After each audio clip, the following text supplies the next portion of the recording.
This a Batman tool. I promise you. This shit lit, cuz. This shit lit. Alright? Run that joint.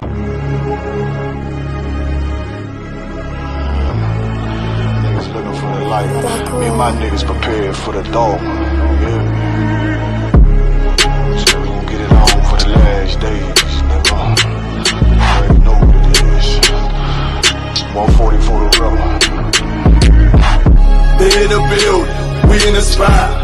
We can go to war and see who make it out. Earn your stripes, dog, you with us or not. We can get it on when it's on, it don't never stop. First you get that power, gotta hold it down. Watch your step, boy, you on holy ground. They in the building, we in the spot. We can go to war, let's see who make it out. It's a problem, tell them pop ball. I die for I let my colors fly, ball. For a nigga take me, they'll drop dead. AR, clean them up like a mop head.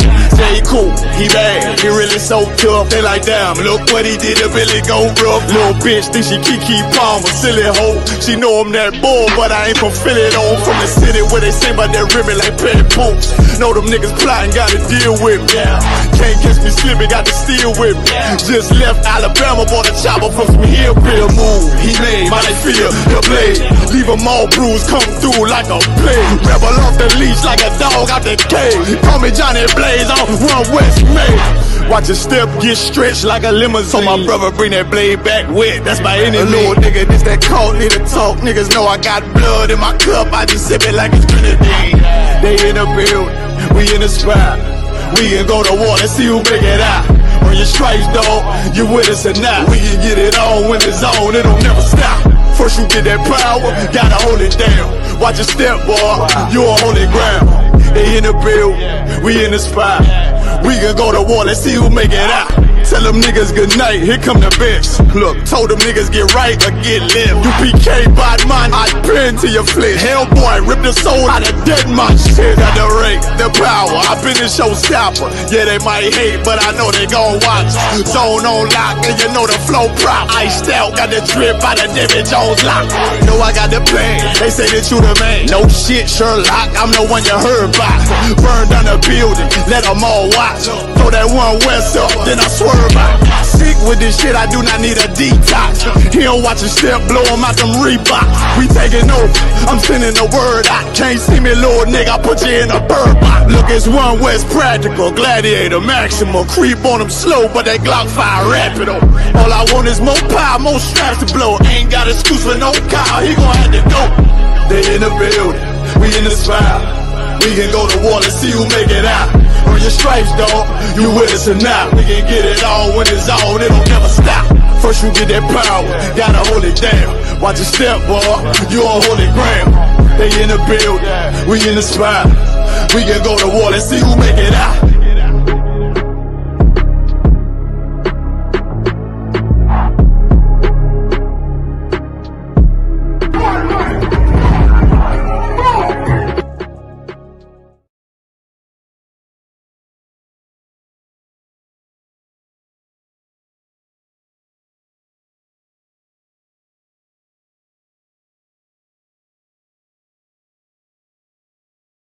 Hey, listen, brothers and sisters, man, if you like what you hear, hit the subscribe button, man. Subscribe to this channel.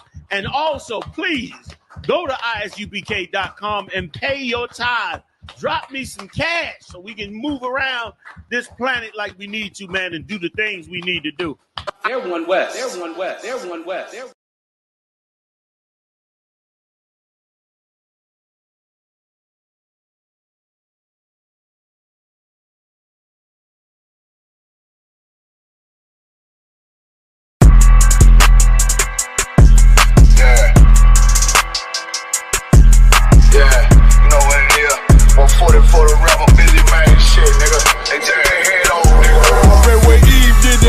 I just pray my love don't lie to me.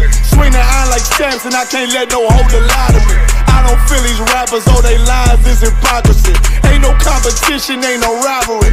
Niggas think I'm playing, I don't hear one word they saying. This shit light work.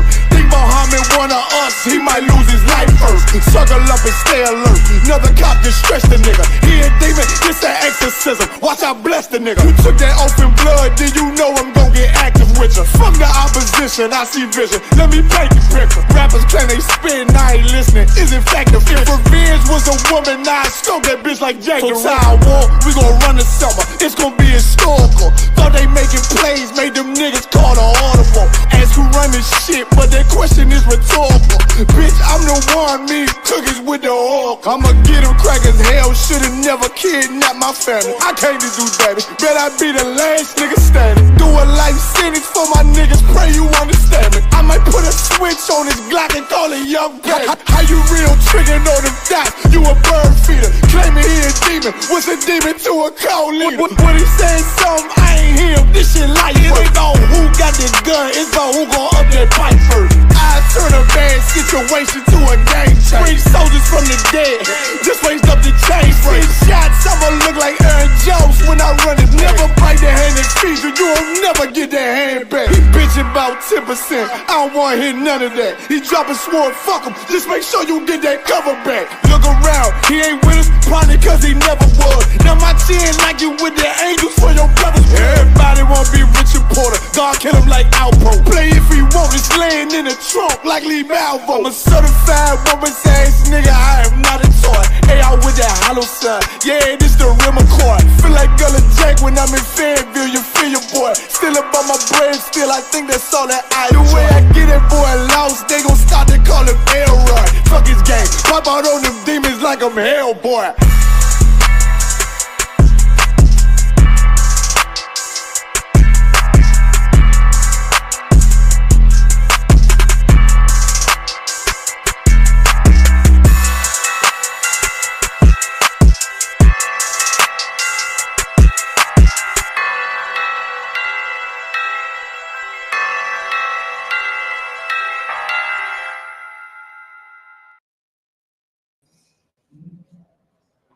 Yep.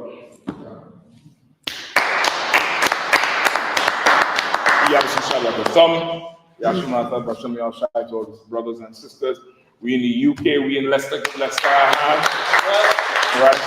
I.S.U.P.K, United Kingdom, under command in Germany, based in Birmingham, but we all over London, Manchester, Leicester, Birmingham, Gloucester, we all over the place. If you're in the UK, you Black, Hispanic, and Native Indian, you should definitely give the school a call. You can put the number up on the screen too. I don't know if you have it there. You should have it there somewhere in the on the banners, right? So you can call out the number again, and then Michael call out the number. 079-607-46784. Right. 079-607-46784. Right, that's the number to the I.S.U.P.K United Kingdom. Make sure and call, man. If you're in the UK, if you're in Netherlands, if you're in France, if you're in Spain, if you're in Spain, give the school a call, man. This is where your life is going to change, and this is the future. You all see Donald Trump done got in office. The Nazis of Nazis is at the helm of the world. He's in charge of the entire world. America is in charge of the entire planet. They decide who gets rice or who gets bombed. Right? Washington, D.C. is the capital of the world, not America. And it's going to have ripple effects all throughout this kingdom. All throughout this kingdom, all throughout this world, all the empires.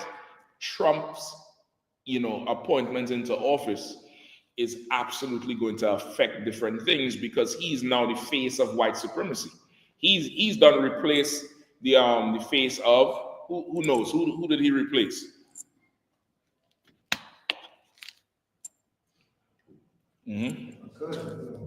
Prior to Trump, the face of white supremacy was Caesar Borgia. We give him a hand. Put that picture up and look at that. Prior to Trump, that was the face. It's still the face, but Trump done come and put his face over. They paint Caesar over our King Jesus Christ, who's a black man, and now Trump come and he lives in the hearts and minds of the white supremacists, which are also called what? If I could say Christians. Give him a hand. They're also called Christians, right? And Christians are white supremacists. That's right. Christianity is white supremacy, and this is not this is not disrespect or a diss. This is the truth. Right. It's the truth of the matter. Like a bear is violent and will eat you. Like water is wet. Like the sun is hot. It's fact. Christianity is white supremacy. It's the religion of the oppressor. It's the culture of the oppressor. It's the ways of the oppressor. It came out of what? The Roman Catholic Church. What does Roman Catholicism mean? What does the word Roman Catholic mean? Who knows? We'll let Rabban answer every goddamn thing now. Come on, Rabban. Who knows? What does Roman Catholic mean? Anybody? Don't go back. Say again? Catholic means universal, right? So it's a universal what? Well, literally, yes, it's a religion, but it's a universal what? It's right there. A universal what? Power. You keep your eyes on the comments too, all right? I need to know, let people come in. Come on. Is it universal for the nation, people? Well, that's what universal means, all over, everywhere. But what does it mean? Universal what? If I could say, is it ideology, like the racist ideology? It's Roman Catholic. If Catholic is universal, what does it mean? What does Roman Catholic mean? Then is it saying that the Romans are universal? You are a universal Roman. That's what Roman Catholic means. When people say, I'm a Catholic, you're a universal Roman. You practice the ways of Rome. You have the culture of Rome. When in Rome, do what the Romans do. You do everything as Roman based, which is why Caesar wears what kind of clothes he wears. When I say Caesar, Roman. The Caesar Borgia. We have a small one that we carry in here that I could have up here, or is just the mat? Nah, I mean, is the mat or is it it's an actual mat? I need something to hold up that could stand. You don't have a picture. No. All right, you got to get that for the equipment. All right, you need one. You need one that I could hold like this on the screen. But Rabban has the picture on the screen, right? See that one on the right side, I believe is the right side, right? Because the left side you actually have Caesar. The right side is the Caesar in the image of Jesus Christ. And in that depiction on the right side, his attire is called a Roman toga. Why is he not wearing what the disciples wore? You get the point? Why is he not wearing those things? Give me hem in the Bible dictionary, H-E-M. Look up hem. It might be in dress code or it might be in the H section. All right, so Christianity has come out of the Roman Catholic Church. It's not biblical. This is a creation of the oppressor, because to control a people, you're going to have to give them a certain culture. Just like if you have children in a house, to control your children, you have to indoctrinate in them certain ways of life, certain cultural practices that they'll do on their own willingly while you're not even around to enforce it. Right. While you're not even there to tell them do this or do that, they'll wake up and do it willingly. And that's what the oppressor did. He gave us a culture that we do ourselves willingly.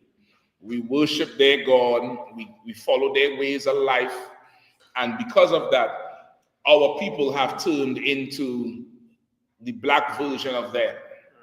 You know what I mean? We have become drug addicts like the oppressor. We have become criminals like the oppressor. We have become, murderers and rapists and pedophiles like the oppressor. All these is things we learn from being a universal Roman. And which is why you should stop being Christian. You should never be Christian any day forward from today on. You can't do it anymore, because now you've just been taught how to be the oppressor. Everywhere you go, it's the universal Roman. You know what I mean? That's why Elon Musk got up there and did that Nazi salute, because Hitler believed that in a pure race. What religion was Hitler? Who knows? German. No, that's his nationality. Just look it up. Just look up what was Hitler's religious belief. Right? Look up what was his religious belief. Or even the different groups, the Nazis and the Aryan nation and the Aryan race. What was their religious belief? You could look that up. Go ahead. It says in public speeches prior to in the early years of his rule, He describes himself as a Christian. As a what? As a Christian. As a what? As a Christian. Adolf Hitler, who was the leader of the Nazis, the German, the Gestapo, who would come and kick in your door and ask you for papers and rounds you up, just like what's going on in America today. And it's getting ready to happen here. We are probably going to do a class on that next week, Thursday. That the British pundits, the political pundits, and you probably don't need to pull it because he already read it. If you want, you can pull it up and show everybody.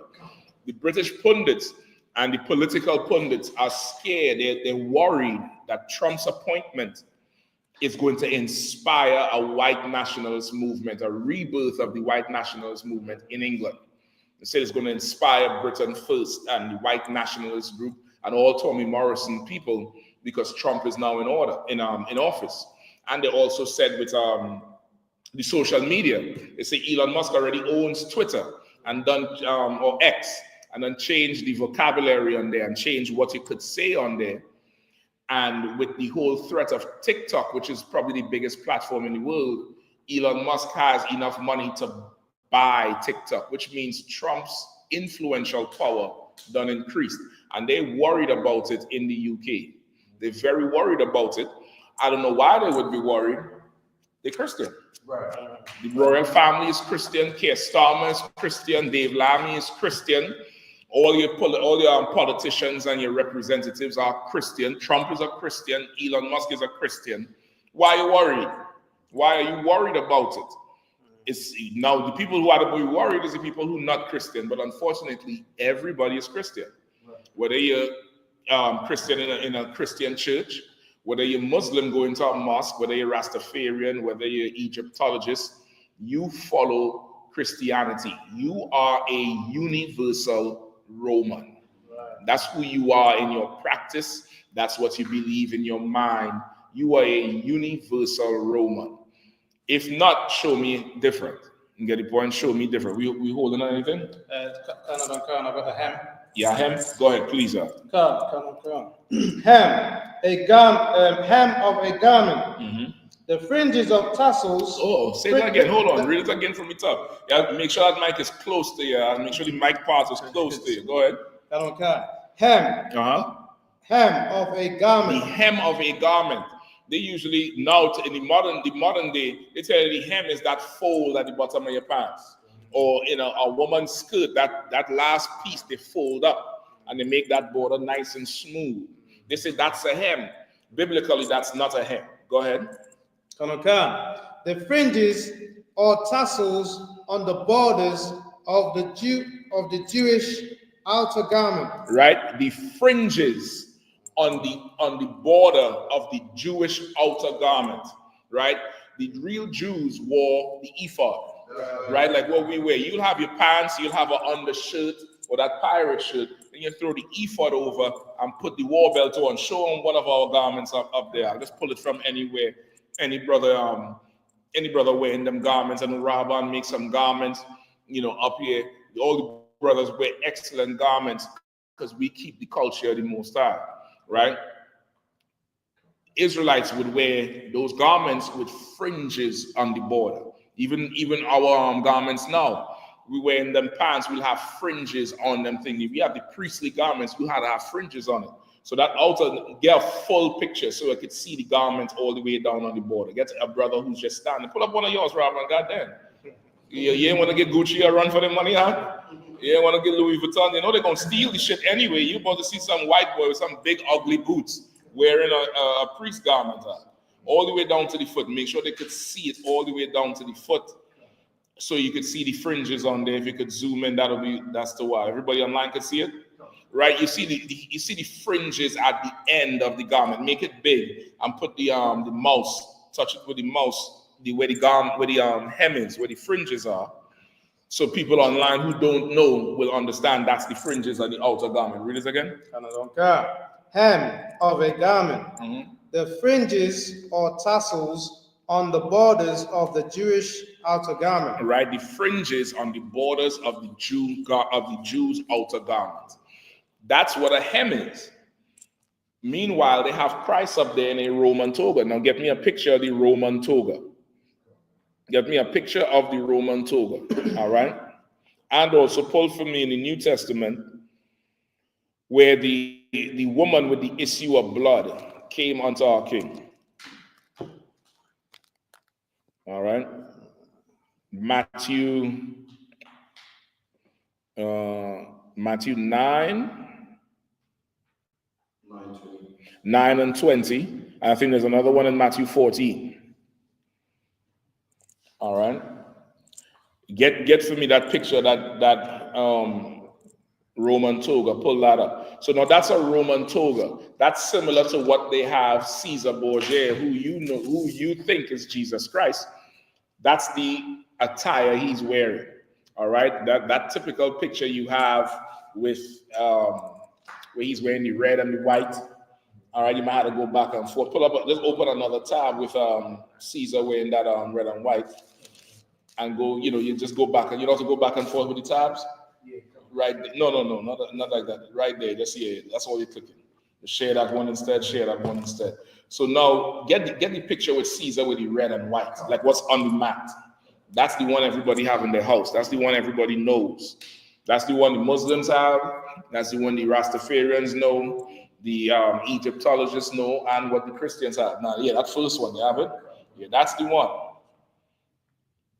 All right? That's the one. All right, so that what he's wearing there in the red and white is the same long white garment that you see in the other oppressor wearing there. That's the same garment. Now, look at the bottom of the garments of the one in white. Right? Is there fringes anywhere there? But they say Christ was wearing that. That's what they want us to believe. That's what the Universal Romans want us to believe, that Jesus Christ dressed like a Roman. Let me get that scripture in Matthew. Matthew chapter 9 and verse 20. And behold, a woman which was diseased with an issue of blood 12 years came behind him and touched the hem of his garment. Right, this woman had an issue of blood for 12 years, right? Which means she had a continuous flow of her monthly cycle. She had a period that just wouldn't stop. It might get light, but it wouldn't stop. For 12 years, she was afflicted with this thing.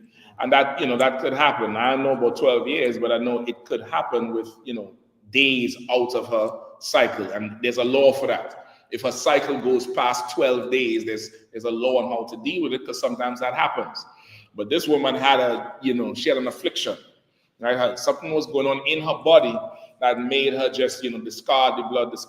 And you could imagine living with that for so long, what it would do. She's always cold because she's losing blood. She's always feeling weak because she's losing blood. She could never enjoy a man because she's unclean all the goddamn time. It's just a tremendous affliction to have, both physically and mentally and spiritually. She heard about Christ's miracles and came up to him while he's either speaking or going through the crowd, and did what? Read it again. And behold, a woman which was diseased with an issue of blood 12 years came behind him and touched the hem of his garment. And she touched the hem of his garment. They'll make you think she touched the fold of his pants or something. Right. She grabbed the fringes. And people would think that she was on the ground, because the hem is according to us supposed to be on the bottom, right? On the lower part of the garment that folds like the hem of a pants. Even when you get tall, you're in school, you go in from primary school to secondary school, or you moving up a year in secondary school. Sometimes, brother, your parents can't buy that new uniform. They let that hem go. You know what I mean? They sit down there with a razor blade and pick apart that thread. They are too old school for them. That's how I come up. Shit, they pick apart that thread and drop that hem out. Your pants two-tone now, because the outside was getting washed all the time, but the hem looking brand new. Everybody know you can't afford to buy new pants. Give a hand to poor parents, man. That's how the hell I come up. I don't know what they're talking about, but that's how the hell I come up. I don't have two-tone pants. No, that's big style. Gucci gonna come out with that shit. But that's what we were taught a hem was, when biblically in the Bible a hem is a fringe. It's fringes. Right. So she didn't necessarily have to be on the ground. She could have just come up behind him and touch a fringe up here. That's on his garment. Right. She touched the fringe on his garment. She just wanted to be healed. She knew what she understood what he was doing, she heard what he was doing, wanted to be healed, and said, man, if I could just touch him, he mightn't touch me because I'm unclean, they ain't gonna let me near him. But if I could just reach up and touch him, just reach out and touch him, something gonna happen. Read on. Another one can.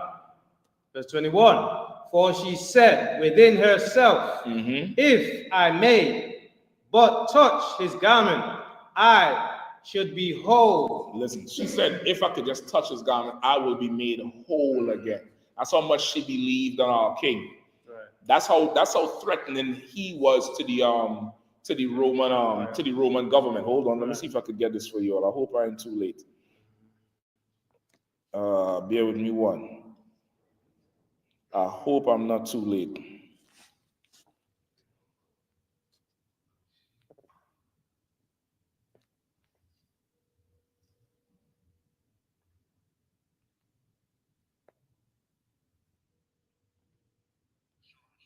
I.S.U.P.K. Bukwash, you still at the school?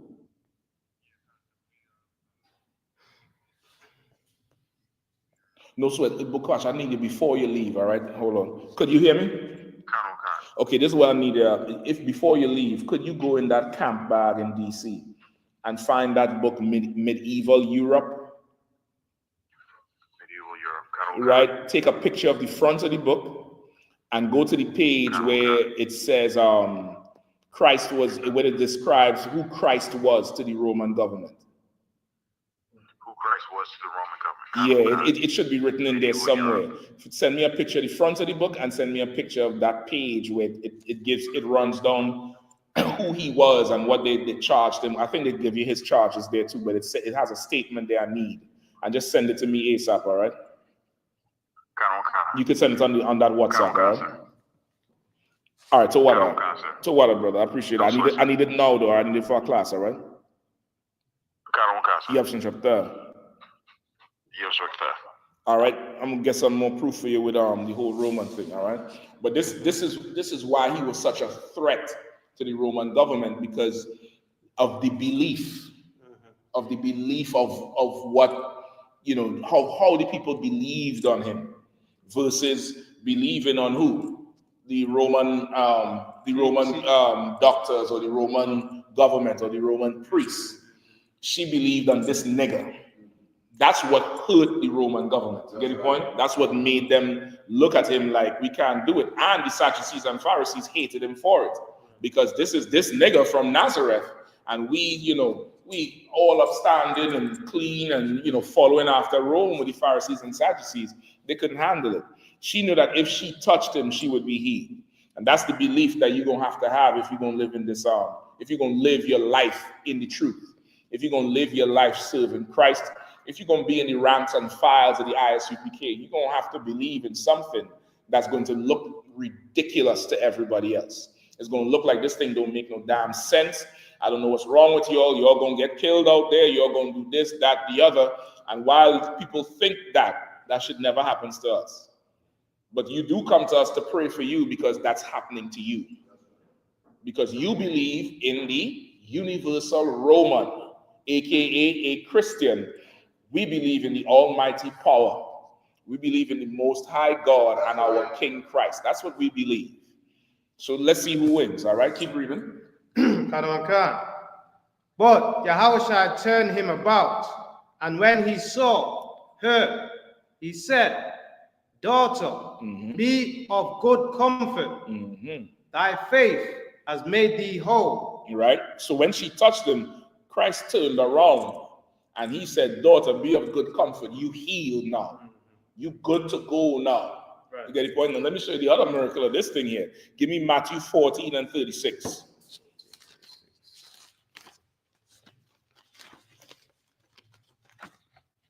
Matthew chapter 14 and verse 36. And besought him. Skip up to, hold on. 35? Start at 35. Kanokan 35. And when the men. Hold on, I think I gave the wrong one. No, hold on. It might be 10, 9, and 20. Hold on. No, I got the garment, but there's another way he said, I felt power leave me.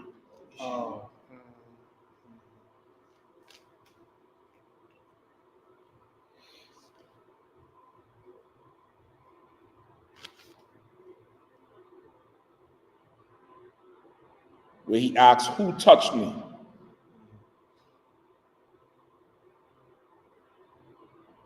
I'll read 9 and 20 again. Let me find the other one for you.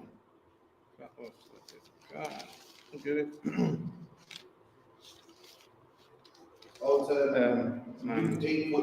Luke 8 and 45. Let me get that. You have it already? Yeah, go ahead and read it. Luke 8:45. And Yahushua said, who touched me? Skip it up. A verse or two. Come on.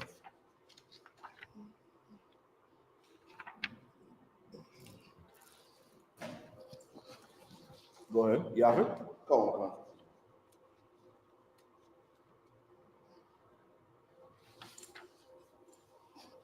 Go ahead. Come on. Luke 8 and 37.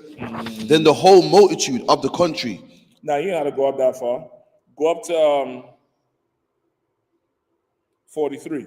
Come on. Verse 43. A woman having an issue of blood,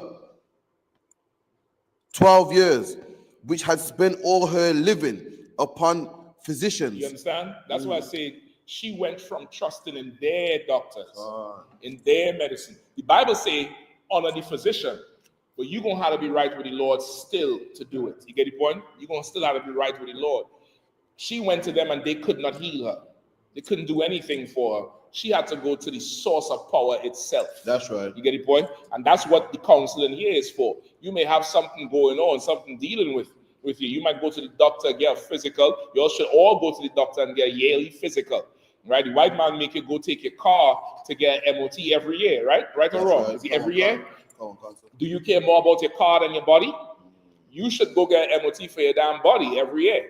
Go to a doctor every year. Go to a dentist twice a year. I believe it's 6 months apart. You should go see them every year. Go see an eye doctor every year. Them 3 things.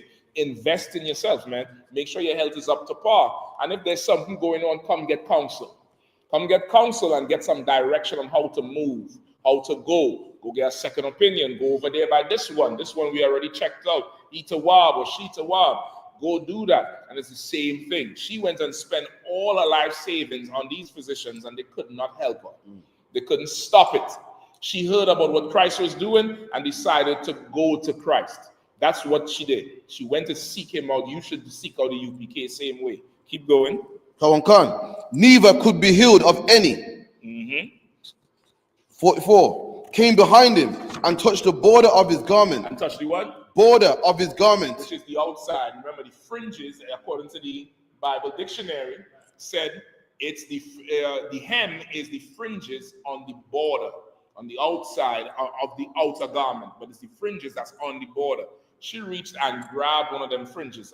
She probably wanted to touch him, but as you remember, he's moving in a multitude. He's moving through. He had men around him. She just gets to slip her hand through and touch the fringe, but she probably wanted to touch him. Go ahead. And immediately her issue of blood stanched. Right, it stopped. It came to a halt. You get the point? It stopped. Immediately it stopped. Go ahead. Verse 45. And Yahushua said, who touched me? He said what? Who touched me? He said what? Who touched me? He said, who touched me? She touched the fringe out. He said, who touched me? You think you could tell if somebody touched your fringe? No. You put back up the picture of the fringes, the long garment. She touched the fringe. He turned around and said, who touched me? Remember, it says he's moving in a crowd, right? Oh, God. I do believe it say he's moving in a crowd. Verse 37 says that the multitude of the country. The multitude, right? 37. Right? Surely the whole multitude. He moving through. Come on, Damgaba. Sorry, 1 second. You had to come on to hit the mic, all right? So I'm just wondering, her being able to touch him, would that be a breach in Shema?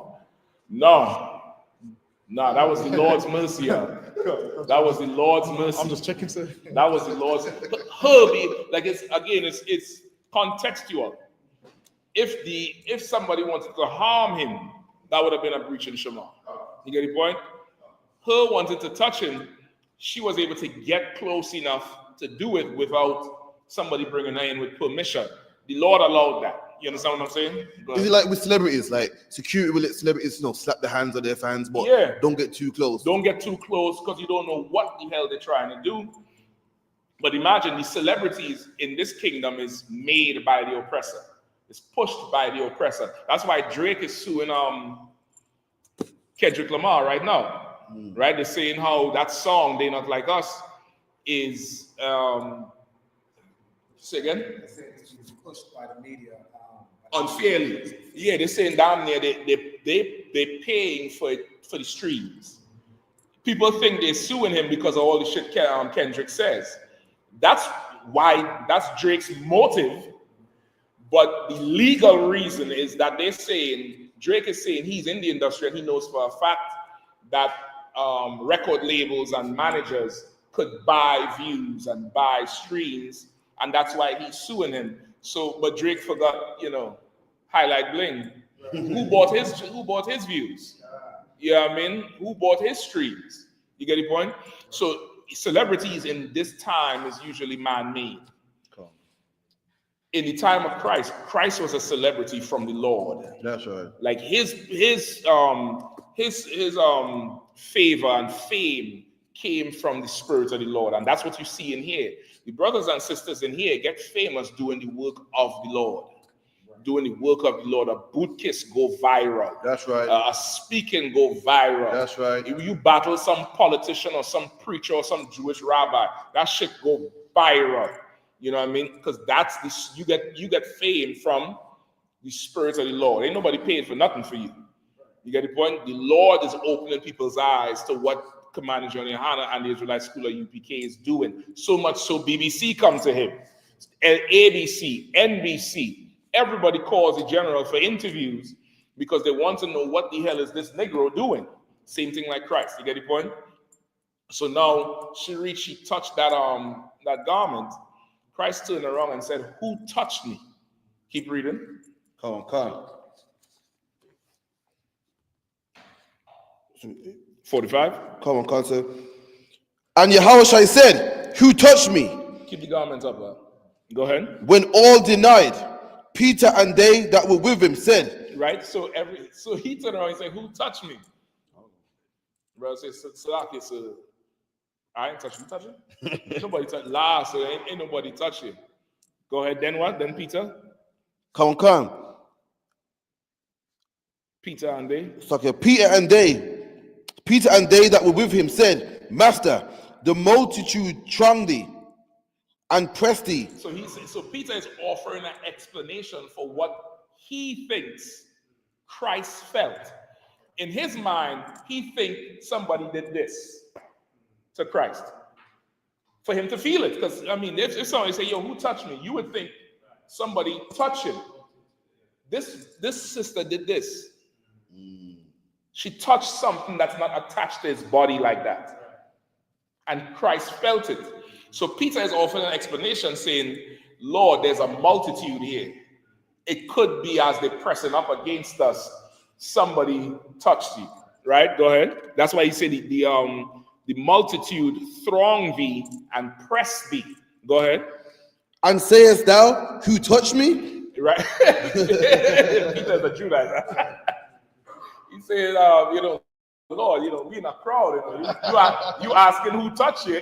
Everybody trying to get, you know what I mean? Go ahead.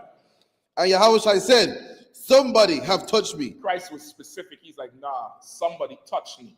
Christ is speaking something different. They didn't even pick up on what he's saying just yet. Go ahead. "For I perceive that virtue is gone out of me." He felt power leave him. He felt something happen that he usually feels when what? When healing somebody. When he's healing somebody, when he's doing a miracle, which lets you know what? TV, brother, the so-called small hats. I call them the small hats, all right? So y'all can't flag shit.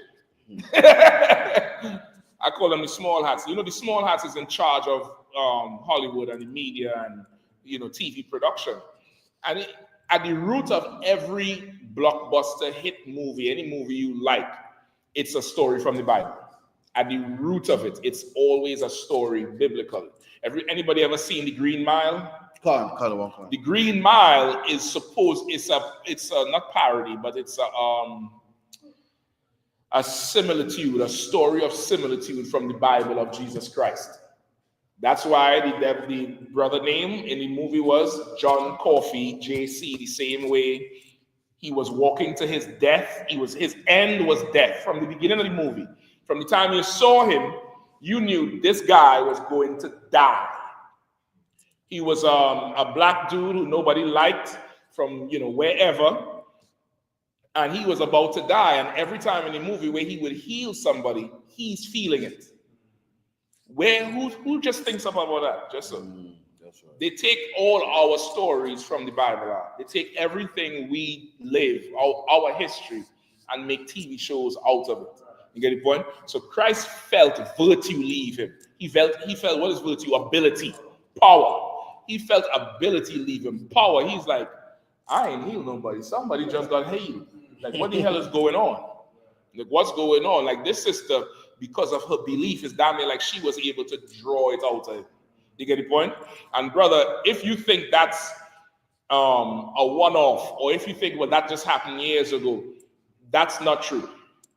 That's happening today. That's right. That's happening right now today. Yeah, you could have you are sometimes, brother, you Commanding General YAHANNA does some of the feast days. You go in there, brother, you sit in that room, you go get him a dap, you walk out feeling a totally brand new person. Just because you got visited by him. You get the point? Right. You get that whole feeling. Sisters know it. Ask sisters, you might have a river.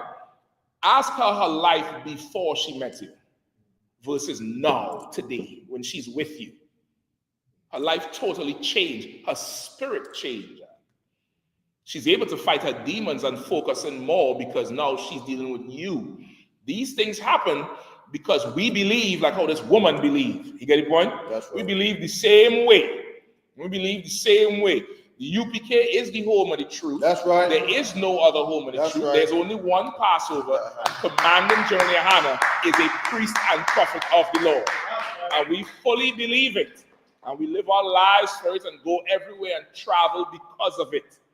And because of it, our lives are different. Our lives are changed. The things we're able to do, people look at it and be like, how are you doing that?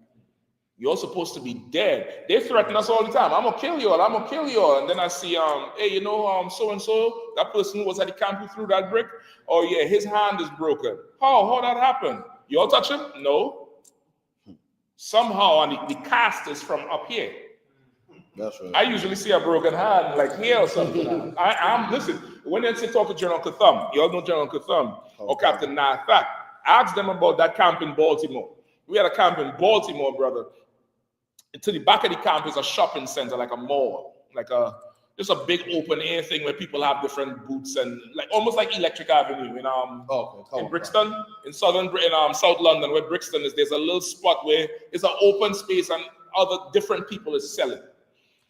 So behind the camp is something like that. This brother hated the camp because they cutting him in front of the camp.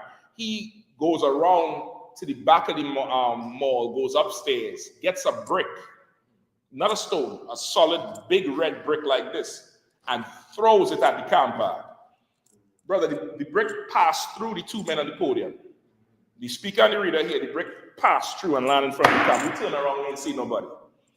Brother, the next time we went to Baltimore, his hand was in a cast from here, and he walking like this with the thing from the hip out pulling the cast up. I look at General Katham, I was like, General Katham is like, see, we ain't got to do nothing. And he was quiet as shit. He still was ice grilling. He was looking at us crazy. But he was quiet out. That's right. Quiet as hell. Like the Lord will give you that protection and that power. You believe what he says. You know what I mean? You believe what he says is going to happen. All right, keep going. Come. And when the woman saw that she was not hid, she came trembling and falling down before him, and declared unto him before all the people for what cause she had touched him, and how she was healed immediately. And he said unto her, hold on. When she realized she was not hid, meaning what? When she realized she was not hid. Read the first part of it again. And when the woman saw that she was not hid, she came trembling and falling down before him. Right, when she saw she was not hid, what does that mean? Hid? Yeah, when she was not hid, meaning like what she did didn't go unnoticed. Right. Yeah. That's it. It's more so like he moving through, she touched him and he stopped. So it's like, oh shit. Oh, me. Oh, yeah. Because imagine like he moving through, people touching, and he ain't stopped. She touched the fringe. She tried to touch him. She touched the garment, the fringe, and he stopped. He's like, who touched me? She's seeing them talking. She's like, damn, this thing is not hidden. They know something's up. She, being righteous in her spirit, came forth and said, my Lord, Salaki, and she fell to her knees. She was nervous because why? She probably thought she offended him. She went and said, Salaki, I was the one who did it, and this is the reason why. Keep going. She declared unto him before all the people for what cause she had touched him. Go ahead. And how she was healed immediately. Right, and she laid out what happened, why she touched him, and how she was healed before the world. Which is what? Another example of you should voice how your life is to the world from coming into the Israelite school of UPK. You should let everybody know everything on how the Lord is dealing with you, how the Lord is rolling with you, because it matters. She voiced this and everybody heard it. Everybody. She wasn't ashamed to say, listen, I've been bleeding for 12 years. She didn't care about none of that shit. She said, I had this issue and I decided such, and this thing stopped. It's not happening no more immediately. Go ahead. And she said unto and he said unto her, daughter, be of good comfort. He said, don't even worry about it. Get up off that floor, dust her off. Be of good comfort. Don't worry about it. Don't even sweat it. Don't take it to heart. You didn't do nothing wrong. Go ahead. Thy faith have made thee whole. Say, I ain't made you whole. Because he didn't heal her. Like how he raised Lazarus. How he say, stop sleeping. He didn't heal her. Her faith made her whole. What she believed made her whole. I'm going to tell you all something, brothers and sisters, you're in the UPK. Don't bullshit in here, man. Don't pussyfoot with it. Make your steps sure and deliberate. Believe what you're learning. You brothers, you believe what you're teaching, because it's going to be required of you. And you're going to really see if your faith is what it is. This sister, her faith made her whole. Her faith, what she believed in. At one time, she believed in them universal Romans. She went to get all their physicians, and they couldn't help her. She went to get a nigger from God. That's right. And she was healed immediately. Christ said, man, your faith healed you. What you believe healed you. And that's how you gotta be. You coming in here as a young brother, you rock with the UPK. You stay close to that camp leader. You call him, lay everything on him. He gonna lay everything on the general over the camp, and it goes all the way to command and General YAHANNA. You get the point? You sisters, you come up in here. You have a husband. You believe on your husband, man. You follow him. You rock with him. You understand what it is, because Christ said here, by your faith, you shall be healed. You could come up in here and your life could fully change. Your life could fully change if you would only believe it. But you believe the oppressor over black men. You believe the oppressor over Native Indian and Hispanic and Latino men. You believe the oppressor. You believe Christ is a white boy. Or you believe in Christ only if he's a white boy. Only if he's a white boy. The minute you hear he's black, not my Jesus. That's right. You Muslims too. Put up that picture of Caesar Borgia. We done battle these Muslims out here in Birmingham, in London, everywhere. They say Isa, probably the other one, that red one. Yeah, that's the one. They say, that's Isa. We say, who is Isa? They say, well, Jesus. They say, that's not Jesus. What do you mean that's not Jesus? Jesus is black. Black? You hear all of this spit in the back of them. Black? Like that, black? No. Isa not black. Isa is not, no, he's not no black. Haram. Haram. They could only believe in Christ if he's white. You get the point? You're going to have to believe in this thing wholeheartedly, and you're going to see the Lord work miracles through you, man. That's why you need to stop being Christian. Any more on that? Come on, Khan. Go ahead. And go in peace. Mm-hmm. That's what it said. What was that? That was verse 48. Right. So, again, if it is you following these religions, you're going to live your whole life unsuccessful. And when I say unsuccessful, I'm not talking about the riches and the wealth. In the things you did, very everyday things you're trying to do and live and survive and, get something taken care of, it's not going to work. But this sister tried it. And it could be that the Lord, damn near, I want to say for sure, but it's highly likely that the Lord gave her that affliction for that very day.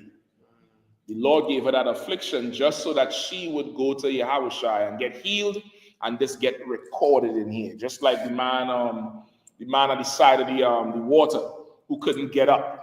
The man who was blind. Remember, you say the disciples asked him, why was this man is blind? Is this for his sin or was his parents' sin? Christ said, neither. His affliction is for this very day to show the power of the Lord. Sometimes that's how it is. Sometimes brothers and sisters come in here with afflictions. You don't know that life of affliction of 10 years or 5 years of hardship was okay, it was a thorn in your side to propel you to look for the truth, to look for God. Because if you're not uncomfortable, you would not go and get that real pure thing. You would settle for whatever is given to you. Settle for the Islam, you settle for the Rastafarianism. If things is very hard, you're going to look for that thing that's going to give you that relief. And you come up in here and you find, boy, it's going to be immediate or just after immediate, but you're going to get healed. All right? Go ahead, Mike. You mentioned the scripture about the waters that was troubled, and anyone jumps in and gets healed.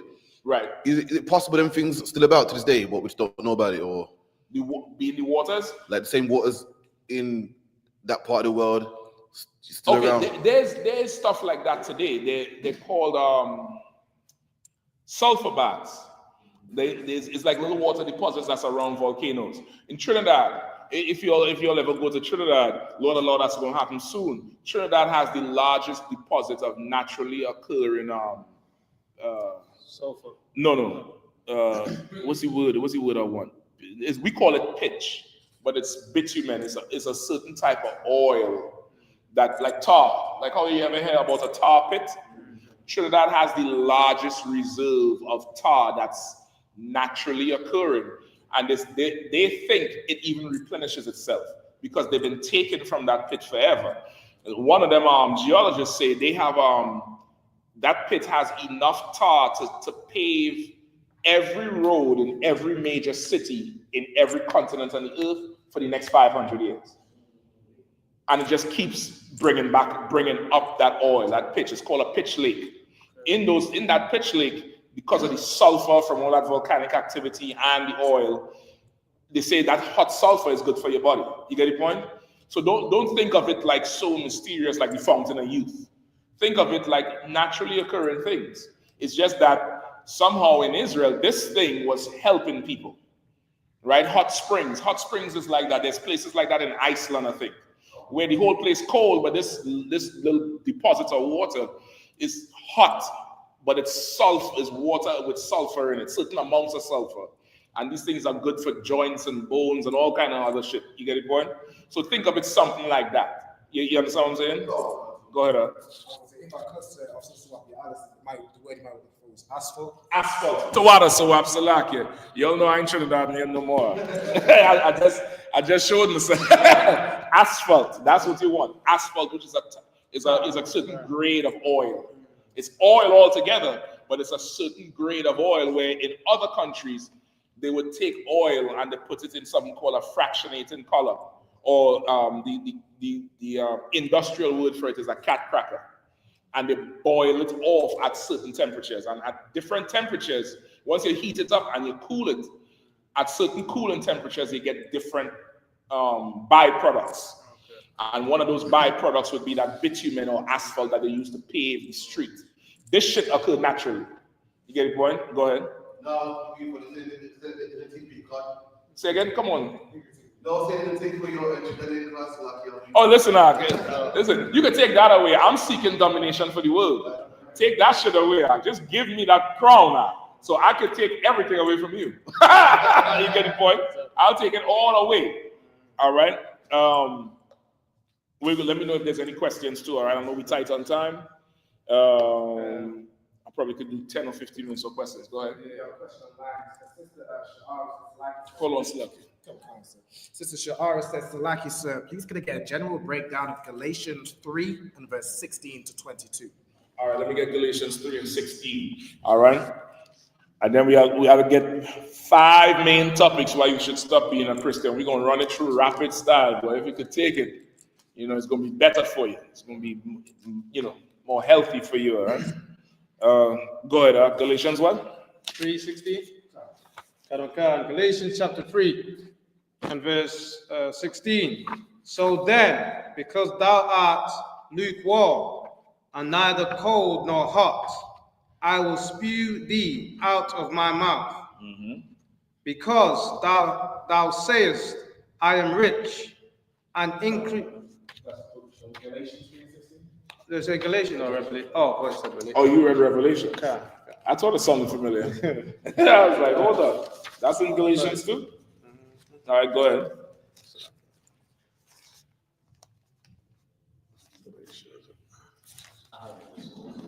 No sweat. Got it? Go ahead. Got it. Go ahead. 3 and was it 16? 16, yeah. Galatians chapter 3 and verse 16. Now to Abraham and his seed were the promise made.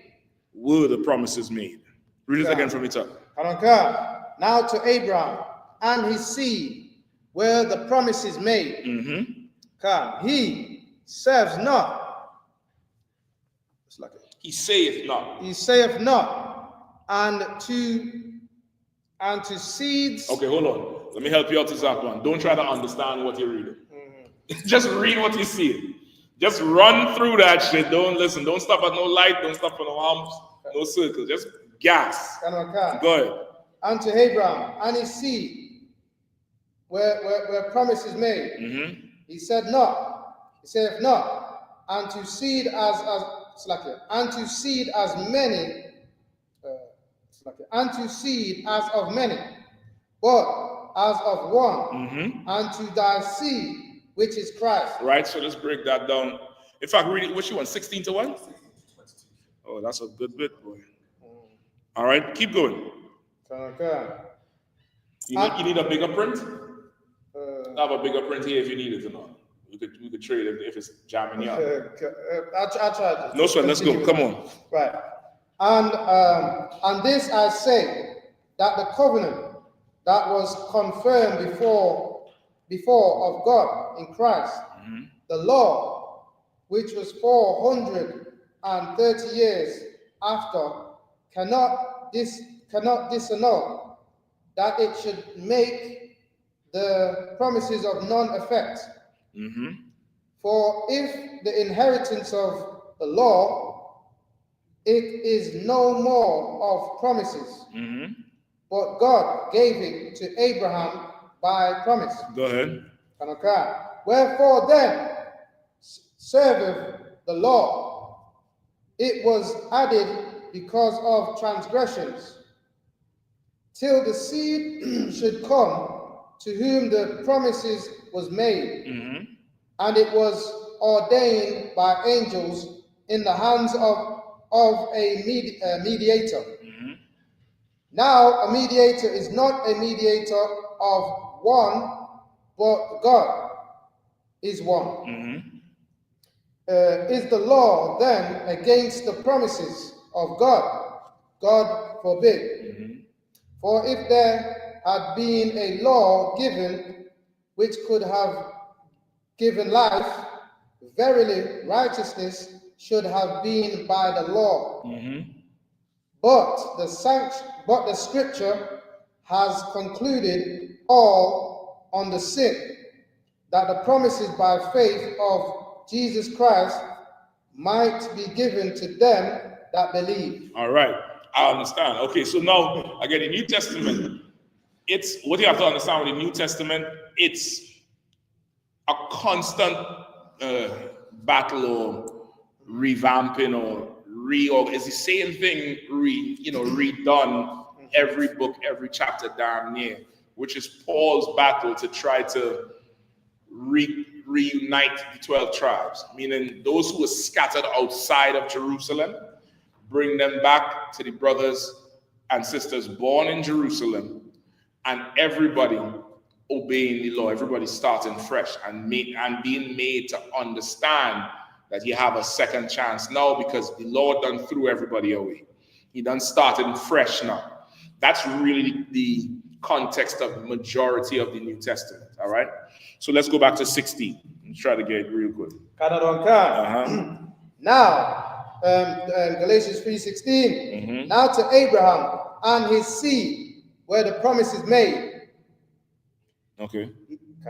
He saith not, and to seeds as of many, but as of one, and to thy seed, which is Christ. And this I say, that the covenant that was confirmed before of God in Christ, the law which was 400 Salaki, 16 Salaki. Let's go back to where it starts again, 16. Now to Abraham and his seed, where the promise is made. He said not, and to seeds as of many. Go ahead. But as of one, and to thy seed, which is Christ. Right? So now to Abraham was made the promise. Like the Lord gave Abraham a promise, he made the covenant with Abraham, right? And to Abraham's seed. Not seeds as of to many, not many different seeds, but to one. Because the scripture says, in Isaac shall thy seed be called, right? Abraham had many sons.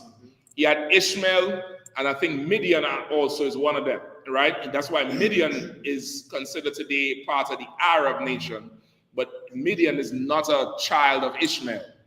Midian was another one of Abraham's sons, I believe, but falls under Ishmael's banner or household. You get the point?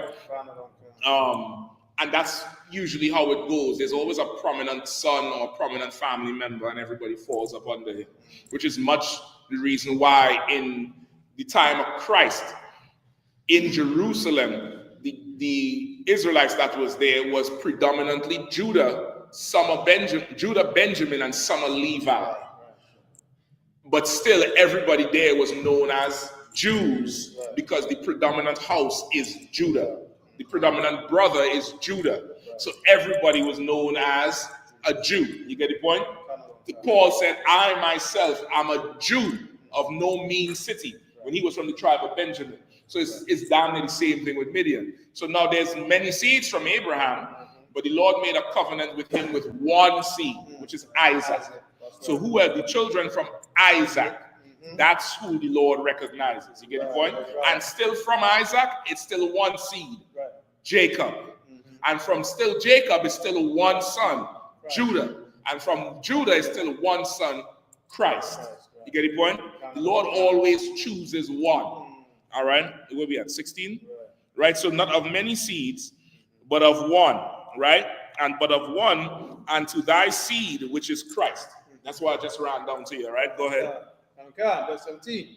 And this I say, that the covenant that was confirmed before of God in Christ, the law which was 430 years after, cannot disannul, that it should make the promises of none effect. Right? So he's saying this.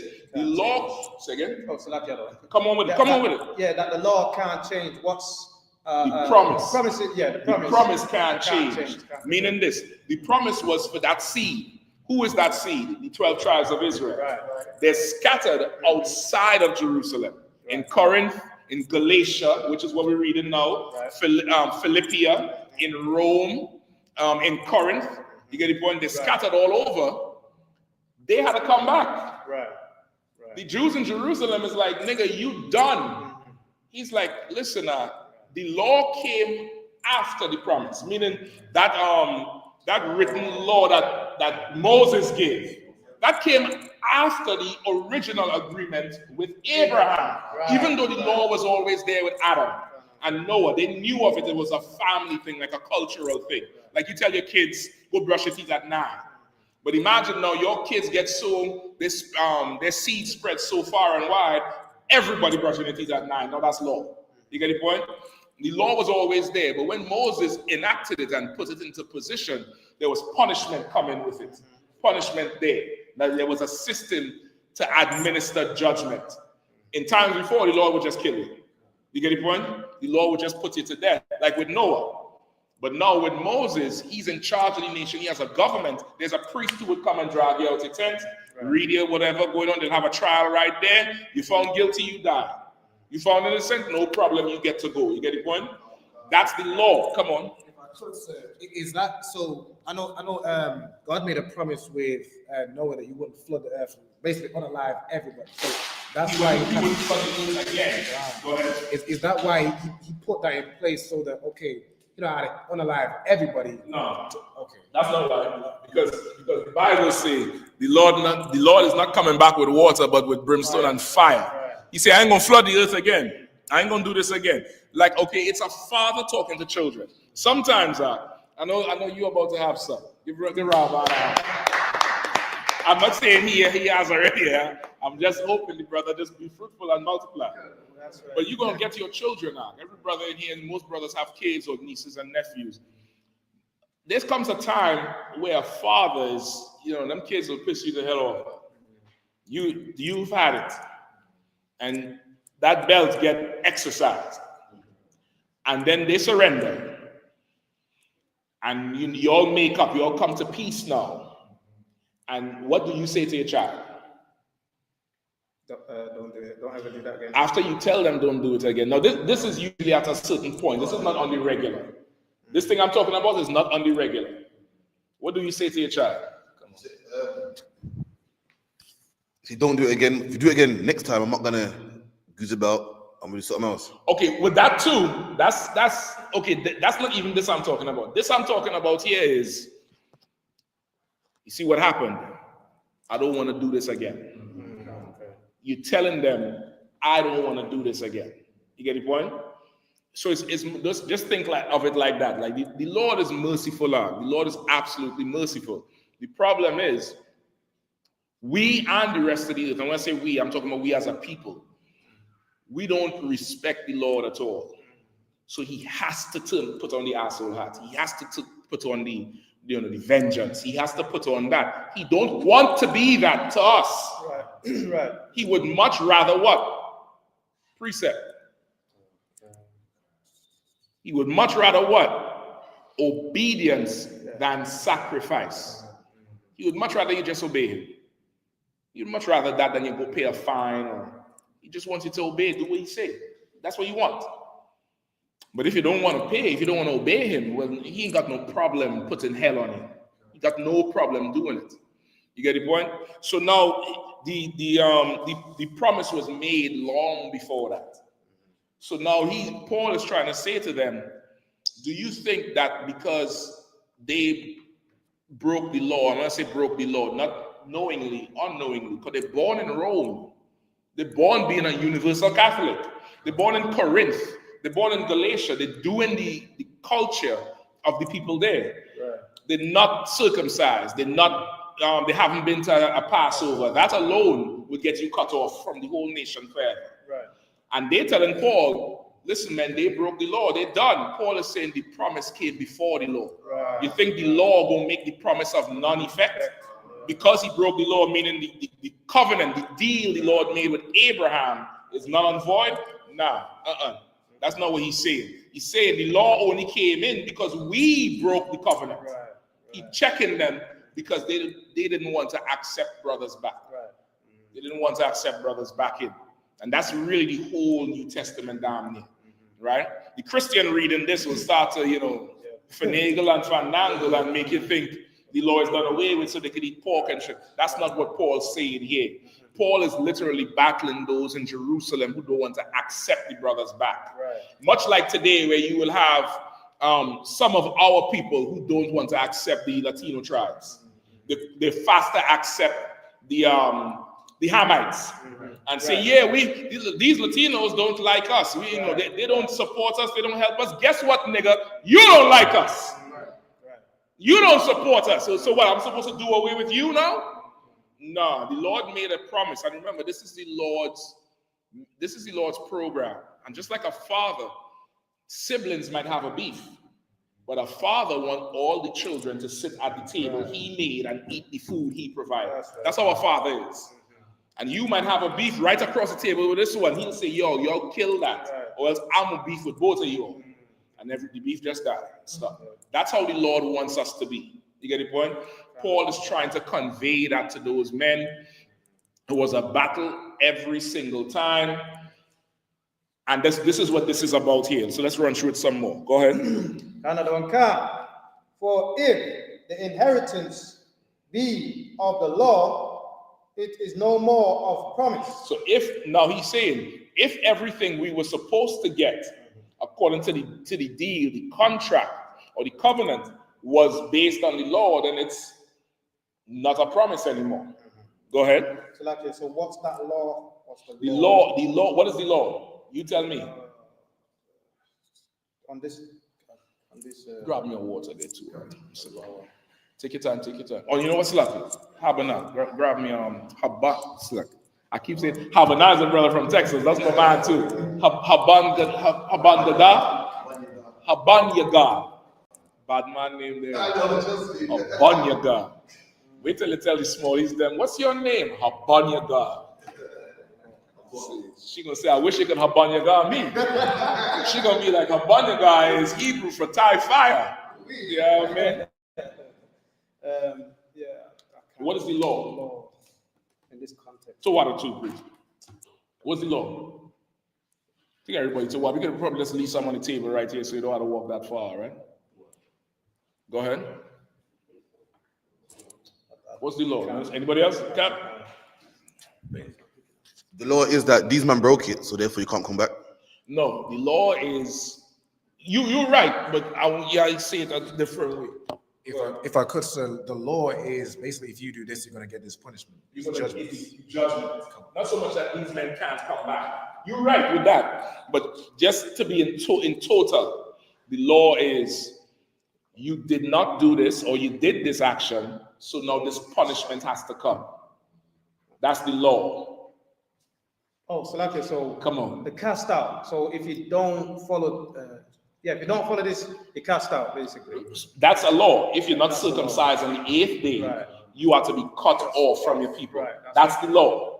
If you miss a Passover, without being excused, you're cut off from your people. You have sex with a woman on her monthly, you're cut off from your people. You get the point?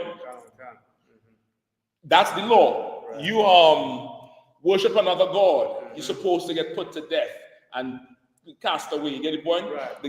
In fact, that's what you said is perfectly right, because that's the context of this. The context of this is they coming back. According to the law, they can't come back. So he's saying, if the inheritance was based on the law, which is the law is what? Where you get cut off. The punishment. If the inheritance was based on the punishment, it's not a promise. It's not a contract. You understand? Because at that time, Jerusalem was heavy into punishment. It was heavy. You have heard an eye for an eye and a tooth for a tooth. But I say this to you, you have not resisted evil. The woman caught in adultery, here Christ put her to death. Meanwhile, they committing adultery. They were zealous for judgment, but not for being right. You understand? You get it now? I understand that. Go ahead. So like I read it again.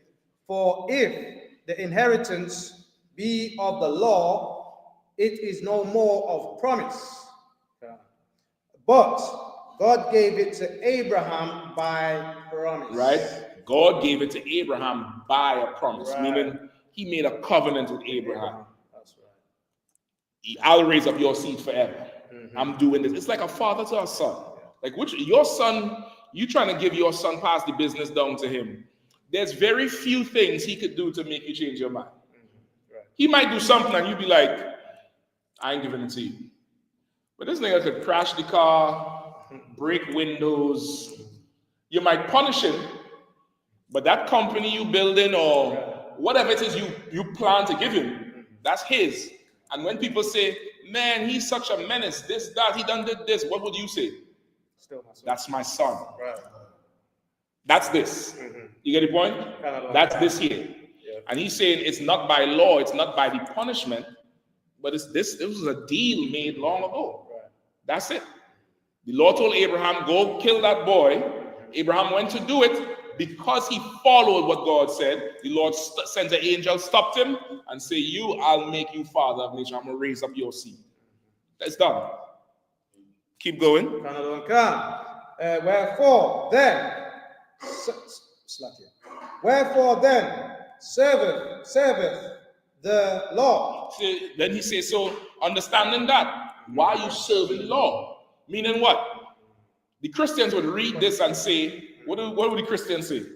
What would the Christians say? Of course they would say, well, why are you keeping the law? Why are you keeping the law? That's not, we're not keeping the law. We obeying what God said. Right. Keeping the law would mean I come into your church and I hog tie every child molester and disappear them from the earth. I think that's the best way I could say it without sounding too, gay. Right. That would be me keeping the law. Because the law says if you rape a woman or sexually assault a woman, that also pertains to the children, you must be put to death. Right. The law says the rainbow LGBTQ people up there laying with each other, if I was keeping the law, the church would be full of blood. That's right. The mosque would be full of blood because they're worshiping a stone. The Rastafarians, but we trimming everybody. If I was keeping the law, but I'm not keeping what? The judgment of the law. We in grace. I'm obeying what God wants to. It's a difference. You get the point? Serving the Lord. Like what? Like you commit a crime or you wanted in court for something. Somebody shows up at your door. Are you Karathia? Yeah, I am. Who are you? You've been. That's it. Serving justice. That's what serving the law is here. Not eating pork. Not eating pork is to get the inheritance. You understand? Serving the law is carrying out the punishment of the law, and you better be glad that we ain't serving the law, because you'll all be dead. You'll all be dead. Gone. You get the point? Keep going. It was added because of transgressions. No, that's the thing, how you would cut the Christian. It was added. What was added? What was added? The punishments was added. Because of what? Breaking what the Lord said. The Lord said, do this. You didn't want to do it. Okay. You're going to have to die now. That cut what the Christians saying about don't eat pork. Don't, you could be gay if you want to. You could not interracial. Cuts everything about it. You get the point? Go ahead. I don't care. It was added because of transgressions till the seed should come to whom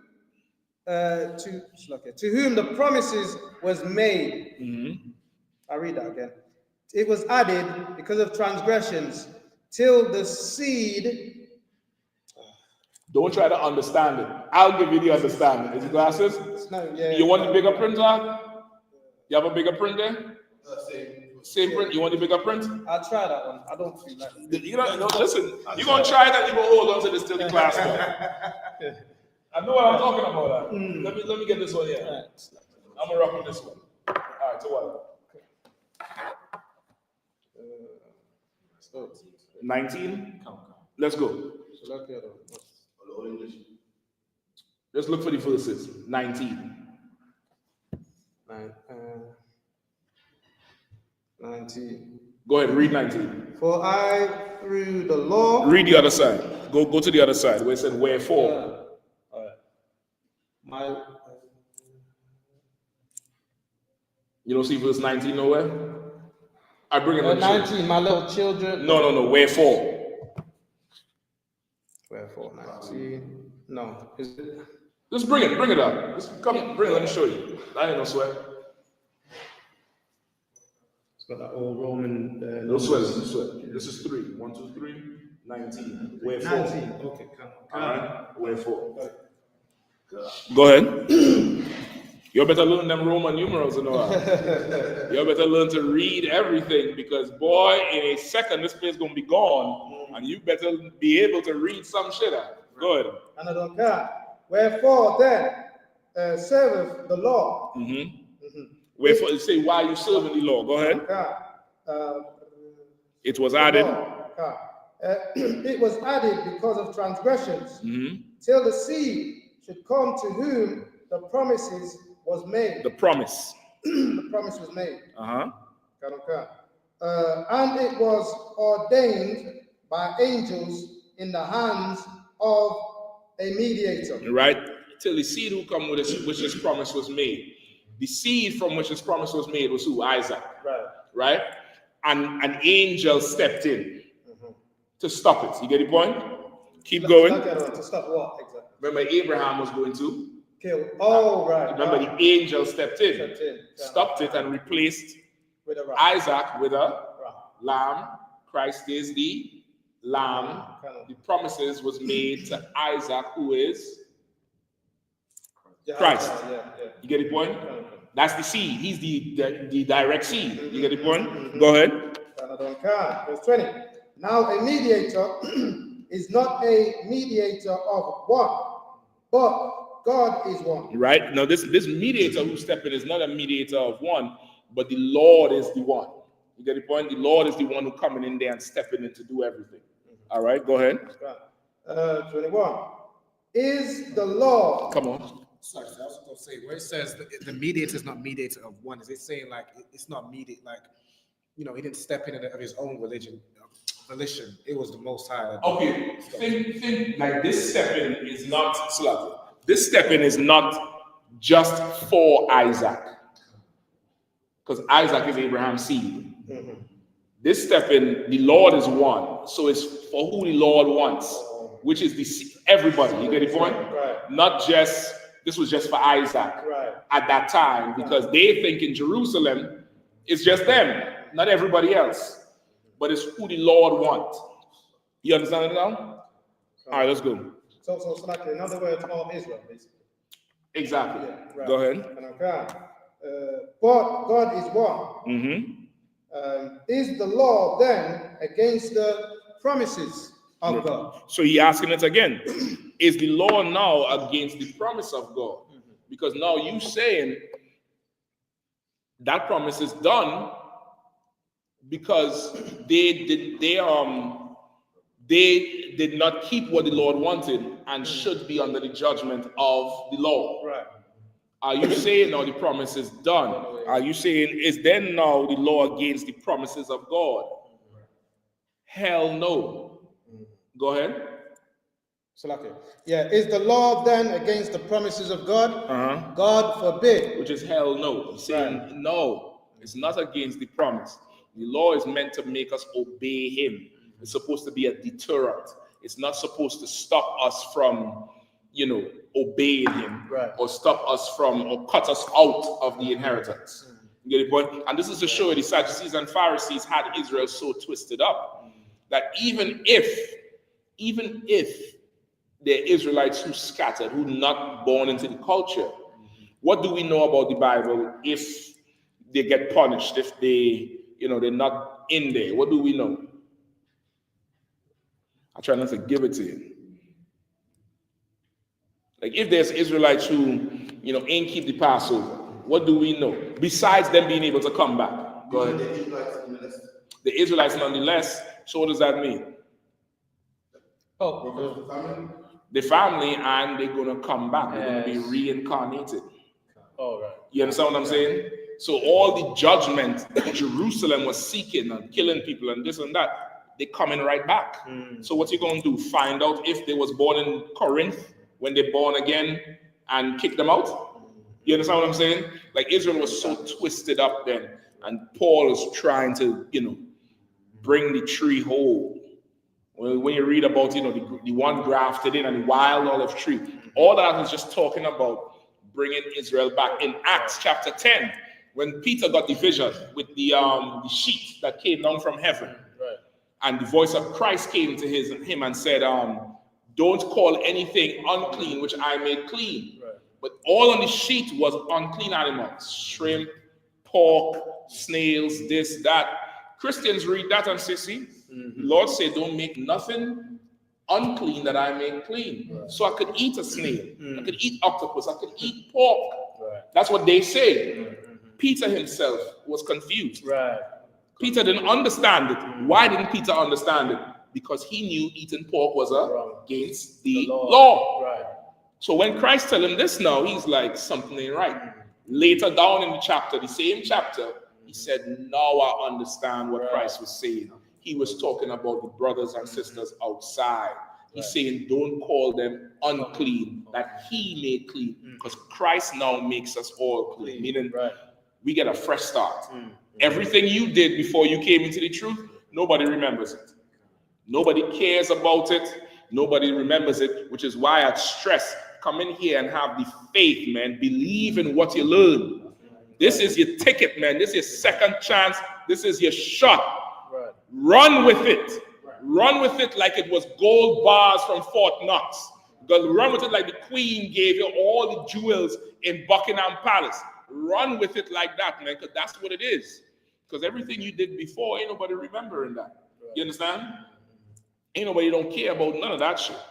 So that's the battle here. The battle here is we all done, messed up. We starting over. And you have to let them back. You have to let them back in. And that's, we live today. That's how we live in the UPK today. You understand? That's right. Keep going. For if what verse you at? 21 still? Go ahead. Still in 21. For if there had been a law given which could have given life, verily righteousness should have been by the law. If there was a law given that could have given life, which law is there that gives life? No. Tell me. None. There ain't a law that says if you do this, you get life. Meaning, not life sentence, but you get a fresh start. He said, if that was the case, everybody would have been righteous. But the law doesn't give you a fresh start. The law takes away any chance you would have had to make amends. That's what he's saying. He's saying like, damn, if you're so zealous for the law, for the punishment, if this punishment made people right, we would have been righteous. But the punishment, in oftentimes, you in the ground now. That's it. You done. Go ahead. So that you're all scattered abroad, sinning and living like the Gentiles. You could never wake up and realize, damn, my people was out here. I'm really those people. I want to go back. According to the judgment, you can't go back. So then somebody who wants to do right can't do right. What does that sound like today? Christian church. The Christian church, the mosque. I'll give you one more. Your justice system. Yep. Till this day, what's the thing that is asked for when you had to work with kids? The background check. DBS. Till this day, if a brother or sister who had a background that was less than satisfactory wants to make a change, working a 40-hour job, taking all the money to invest in this building or this program with computers so kids could come in, so kids, hundreds and thousands of children don't have to make the same mistake they made These devils will say, you need a DBS. Right. And when it comes up, what's the DBS? Something background. What does it stand for? Look for it and see. If you do this background check and it comes back up that you went to jail for something or you was in a juvie center for something, you can't do it. What does that mean for everybody else? Right. No chance. There's no chance for them. And there's no chance for this person who wants to devote their life to changing other people. Right. There's no chance for them to make amends because they did something horrible before. But guess what? I may have taken a life in the past, but look how many lives I could impact now. Right. If you just give me a chance. Now you want me to die with this feeling? Now you want me to take this to the grave? You're evil. Right. You're wicked. That's the oppressor. That's what Paul was trying to convey to the brothers and sisters in Jerusalem. That's right. And on top of that, you yourself in Jerusalem ain't doing what the Lord wants. Half of you all need the death you're seeking. The same death you're seeking, you need it. Right. What's DBS stand for? If I could, sir, the definition is oppression. It's the disclosure and barring service. See, the disclosure and barring. We're going to expose what you did and ban you. Right. Listen, man, I like studying these oppressors' kingdom. And I'm going to tell you why. I'm going to rule over them just like that. That's right. I'm going to rule over them just like that. You see that immigration executive order Trump signed? The Lord signed the immigration executive order long ago in Obadiah. There shall be none remaining of the house of Esau. I want to enforce it. When Christ comes back, I like to see how they deal with us. Because when I get that crown, brother, I'm working hard for it. I pray the Lord has mercy on me. And if he doesn't, I hope somebody out there takes up my will, brother, goddamn, and do it for me. But brother, rule over them the same goddamn way. That's right. The same way. They must be made to feel timid like we do. We live our life so damn timid. I listen to these politicians in the, what's called the parliament with the speaker. And this Dave Lamy don't look like no small dude. He look like he about 6'1", little husky. Right. Mr. Speaker, Right. today with my colleagues, and so I'm like, nigga, put some bass in your voice, man. That's right. Talk like a man. But we have to change everything to suit them because they're so oppressive. I want to feel what that feels like. I want that. Right. So we're going to have a DBS in the kingdom, man. We're going to have it. Keep reading that. Another one can. Go from here again. For if there had been a law given which could have given life, verily, righteousness should have been by the law. 22. But the scripture has concluded all on the sin. But according to the Bible, according to the same records you bring in to say these people break this law and these people didn't obey this and they deserve the judgment, all of you deserve the judgment. Yeah.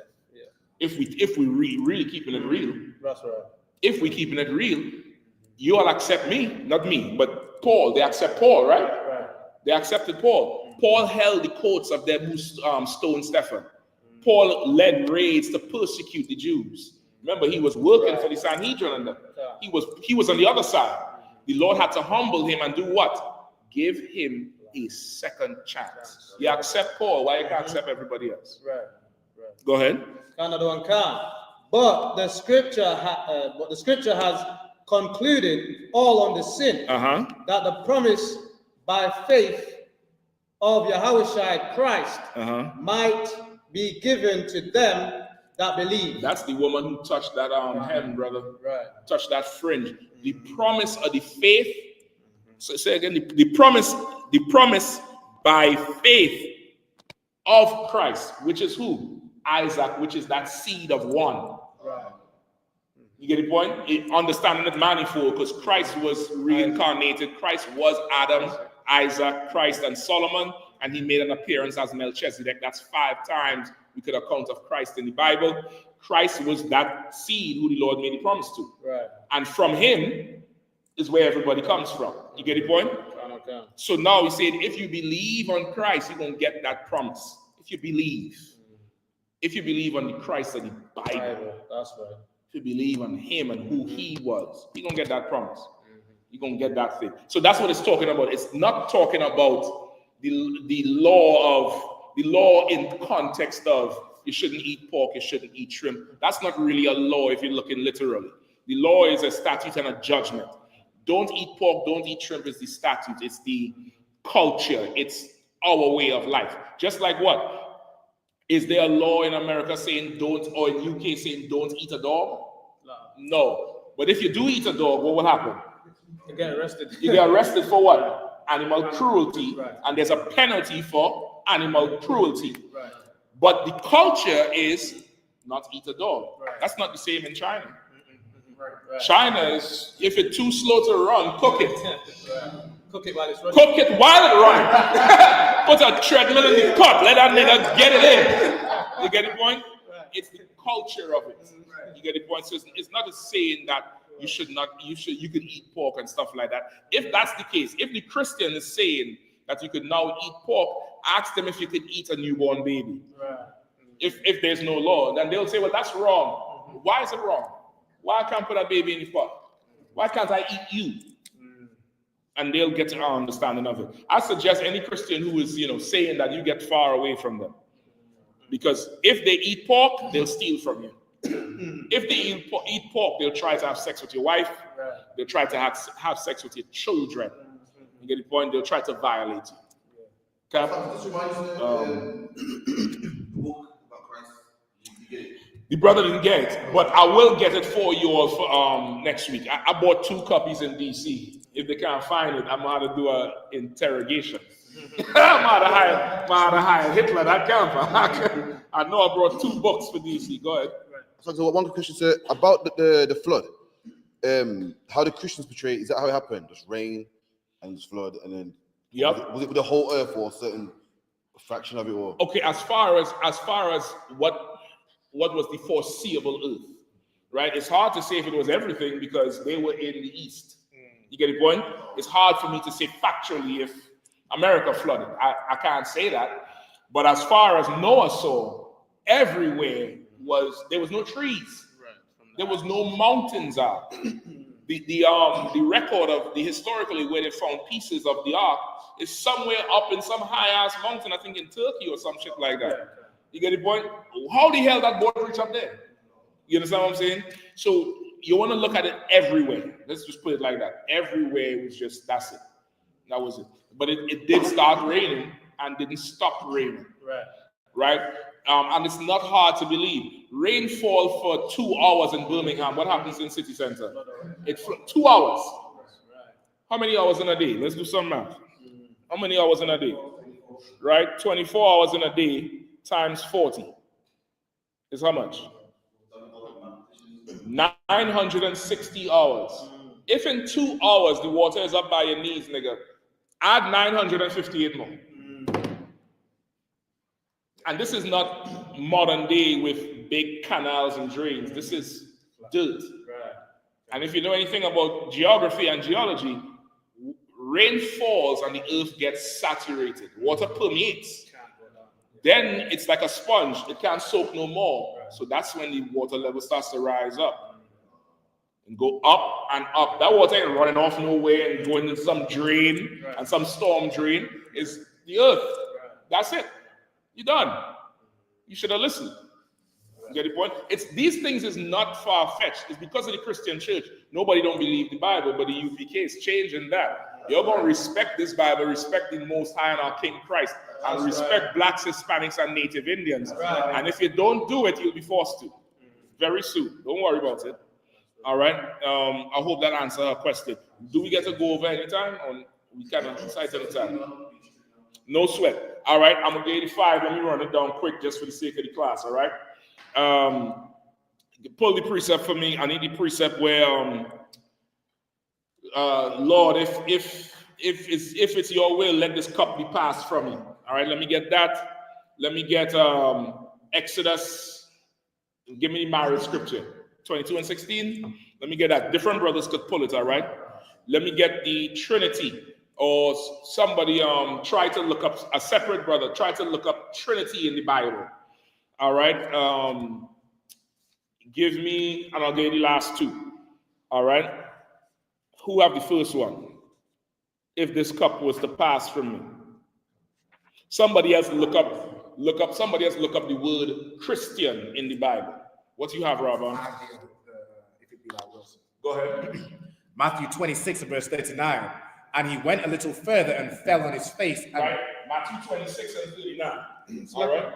Go ahead. What's the other one? Sex is marriage. I think Exodus 22 and 16. Somebody else look up the word Trinity for me in the Bible. And somebody else look up the word Christian in the Bible. Were you at Matthew 1? Matthew 26 and 39. All right, go ahead. And he went a little further and fell on his face and prayed, saying, O my Father, if it be possible, let this cup pass from me. Nevertheless, not as I will, but as thou wilt. Right? So Christ, this is Christ just when he's getting ready to go on the cross. And he said, what does it say again from the beginning? And he went a little further. Where you at? 24 what? 26 and 39. 26 and 39. Right? He went a little further and fell on his face and prayed, saying, O my Father. Christ is not talking to himself. He's talking to the Lord. To pray means you want to subject yourself to somebody else. Christ is not God. Reason number one, you should not be a Christian anymore. That's right. Jesus Christ is not God. He is two different people. Right? He said, if it be possible, let this cup pass from me. So he asking the Lord to let this cup pass from me, meaning this affliction he about to go into. He's asking for mercy, let it pass. So is God asking himself for mercy? That's how Christians are mad and schizophrenic. And you Muslims, you're schizophrenic. Christ ain't talking to himself, nigga. Nevertheless, not as I will, but as you will. That's two people. In English, they call it first person, second person, and third person. You're going to tell me that he's saying Christ is not God. Right. Reason number one. Let me get sex is marriage. Who have it? Yeah, the Exodus 22 and 16. Come on, you all get them and line them up. One brother get one. What you holding there? Looking for the Trinity in the in the Bible. Look up your concordance for the word Trinity. It might be even in there too. Let me get your Bible dictionary. Yeah, the sex is marriage. Let me get that. Let me get that mic there, please. No sweat. Rock with this one in. Come on, sir. The book of Exodus chapter 22 and verse 16. And if a man entice a maid that is not betrothed. If a man entice a woman that's not promised to be married to somebody, there we go with that promise again. But that's the promise, that's the promise. It don't matter what it is. Go ahead. And lie with her. Looking up again? Trinity. Go ahead. And lie with her. He shall surely endow her to be his wife. That's it. That's our custom. That's our custom. That's it. That's what happens. You have sex with a woman, you have to endow her to be your wife. Meaning what? You have to now go pay dowry for her. Okay. That's what endow means. You have to make this official now by paying the father, because you would have had to pay her father whatever price he wants before you have permission to have sex with her. But you don't do that. You think marriage is a wedding ring and rice. See. Oh, you want this one? No sweat. Oh, still out here. No sweat. Don't worry about it. Right? You what should happen is you go pay him. But you think now marriage is a white dress and rice and a bouquet and all of that nonsense. I'm gonna do a class on that too. Lord allow before maybe next week. That whole thing with the marriage and where it comes from. Yeah, but I mean, I'm talking about the steps in it. There's no in the Bible, there is no for rich or for poor. In sickness and in health till death do us part. Do you take this lovely something woman to be your wife? Do you take this man to be? If there's anybody who disagrees, say it that now, hold your peace. That shit not in the Bible. Right. And if you think it is, I challenge you. I got $5,000 for you. Right. All right, I got $5,000 for you. You might believe me. I get £100. I get £100. I'm trying to save myself. You think I'm trying to save myself? I get you $5,000 plus £100. Right. If you could find that in the Bible, that shit is not in the Bible. Man. It's not. Right. Now, if you try to find it and it's not there, be honest. Come forth and tell me, hey, it's like a cap. I went to find that shit and it's not there. I'll say, man, I'm glad you went to find it. Now, where's my £5,000? Right. Because I bet you took the bet. All right. Yeah, that's not there. That's not there. You shall surely endow her to be your wife. You got to go see her father. Let me see Trinity. Anybody find Trinity in the Bible? I got the John, 1 John chapter 5, verse 7. All right, let me hear it. Okay. 1 John chapter 5, verse 7.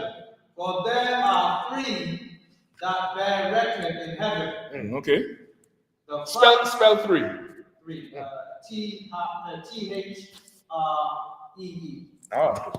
Spell Trinity. TRINITY. Is Trinity in the Bible? To Zap one, the GPS kills to Zap one. Three is in the Bible. Yeah. Like on day 3, and the evening and the morning was day 3. It's Trinity in the Bible. That word is not even in the Bible. If you want that breakdown, come to class next week. I'm short on time. But that word is not in the Bible. They tell you Trinity means what? Read Trinity right here for you. You might want to highlight just 2 if you're ever in a battle, all right? Come on. There we go. I just found something right here. Come on. Okay? Read this first line all the way. First line expressed there in the words of that. I think that's a separate book. Then you're going to skip down to here. The doctrinal. Go ahead. Understood. Trinity. The biblical doctrine of the Trinity. Biblical what? The biblical doctrine. Doctrine, meaning this is something that's taught that's not biblical. You get the point? There's a doctrine that is biblical. That's what we teach. That's actually in the Bible. Okay. They say this is a biblical doctrine. They use in like that verse, the 3 that bear witness. They say that's Trinity. What you know about the heaven? Is there 3 people in heaven? How many is it? Nope. They got about 30. And then plus the angels are. Okay. It's probably, in fact, there's more than 200 million people in the 4th dimension. Right. There's more than 200 million. How do I know? Because Christ is prophesied to come back from the heavens with 200,000 angels. Plus the Most High, plus the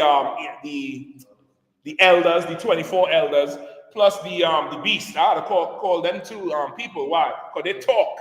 They talk every day. They say, holy, holy, holy, the Most High name. Kodash, Kodash, Kodash. Every day and night. Ain't just 3 people up there. Christianity is foolish. That's right. According to Yagarwab say Christianity is not just satanic. It's idiotic. At least some of these satanic people, they're intelligent. Like Elon Musk.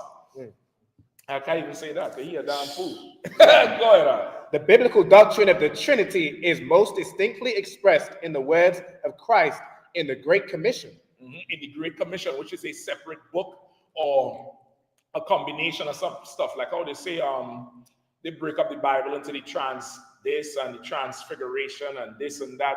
The Great Commission is something else. It's not biblical. Okay. But they refer to it in the Great Commission as the Trinity, when it's not the Trinity. The whole idea of the Trinity comes from who knows where.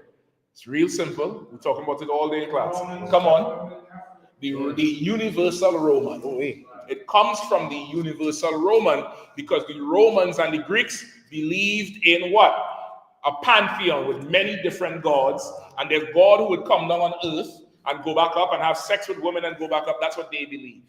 So they looking at our records and think it's the same when it's not the same. Right. Go ahead. Come on.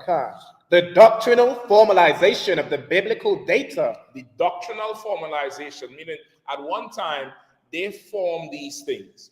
They formed these things in what is historically known as the councils of Chalcedon, Nicaea. I always forget the third one. The Council of Jerusalem, Chalcedon, and Nicaea. That's the 3, right? In those councils, they had those councils to decide what doctrine would be taught under the universal Romans. The Christian church comes from, the teaching of the Christian church comes from those doctrines. Those doctrines, they decided that Jesus was God. They decided the Trinity. They decided Immaculate Conception. That's the other part of sex is marriage. Immaculate Conception. Joseph had sex with Mary. He had good, nasty sex with Mary. Sex that you don't like. He had that with Mary, and Christ was born from that. Put that in your coffee. Put that in your Tetley and your, what's the other tea they drink up here? PG. BG, what's the other? Mr. Bigelow. Put that in your Mr. Bigelow, T. Come Go ahead, Al. Come on, sir. The doctrinal formalization of the biblical data on the Trinity is satisfactorily worded in the Westminster Shorter Catechism. In the catechism, meaning the practice of being a universal Roman, they worded the Trinity and it was satisfactory to them. That's a made-up thing. That's not in the Bible. There's no 3-in-1 Rastafarianism, Holy Emmanuel, I, Selassie, I, and God. There's no 3-in-1 and 1 and 3 and Trinity, I and I, Selassie, I. There's none of that shit. There's God, there's Christ, there's the 24 elders, there's the angels, and it's like us and then the angels. You get the point? We all rank the angels. You don't know you have power over angels. You have power over angels right now. If you're suffering some sort of addiction, you telling the demon it's okay to live with me. You're telling the demon that, and you could have power over angels on the reverse side, where you could tell the other angel, which is a demon, to leave that man or that woman alone. Okay. You have power over the angels. That's what Christ gave to us. Say you have power over them. Trinity is not biblical. It's right. Made up. Christ, who found Slakia? Who called Christian in the Bible? You have it, Slakia. Real quick, running it down shotgun style, boy. We have about 2 more minutes to get this 557 and the 762 off. Go ahead. Acts 11:26. And when he had found him, he brought him unto Antioch. And it came to pass that a whole year they assembled themselves with the church and taught much people. And the disciples were called Christians. These disciples were what? Called Christians. The disciples were what? Called Christians. Did it say the disciples called themselves Christians? The disciples were called Christians. What book is this? King James. No. What book are you reading from? Oh, Acts 11. Acts. This is when Christ already gone. That's right. So they didn't even call Christ a Christian. Look at that. They didn't even call Christ a Christian. That's right. They called the disciples Christians. Right. Just Google real quick, Robin, how many times the word Christian appears in the Bible. Let's see what the Google machine says. All right, read it one more time, Cap. And the disciples were called Christians first in Antioch. And the disciples were called Christians first in Antioch. What's it 3 times, Robin? It's 3 times. The word Christian appears only 3 times in the Bible, exclusively in the New Testament. But the concept of only in the New Testament, because Israelites would never call themselves a Christian. Go ahead. So the word Christian occurs only 3 times in the New Testament, in Acts 11:26, Acts 26 and 28, and 1 Peter 4 and 16. Right, and in all those times, you damn near find, I think, they called them or referred to them as Christians. That's right. It's just like people call us Black Hebrew Israelites. Right. We're not Black Hebrew Israelites. We're the children of Israel. That's right. You get the point? Or the I.S.U.P.K, one of the 2. You get the point? That's who we are. That's a name they gave to the men who followed Christ, right? That's what that name they gave to them. That does not mean you're a Christian, like you know, some separate thing. Right. If you follow Christ, you first have to be an Israelite. That's right. And an Israelite is just going to obey the king. You know what I mean? Like Americans who voted for Trump are not Trumpians. Right. They're not Bidenians. Right? They're not Keir Starmerians. They just follow the man in charge. Right. You dummies call yourself something that he didn't even call himself. Right? Lastly, Christianity is white supremacy. It's white supremacy. Give me Revelation, image of the beast, power of the beast. Give me the beast on the screen, and we're closing out with that one. I know you're mad at me now. Come see me next week, Thursday in Birmingham, and I'll welcome you. I'll have a bottle of scotch for you too. Right. Give me the power. Give me, I think, 17, Revelation 17, over the image of the beast.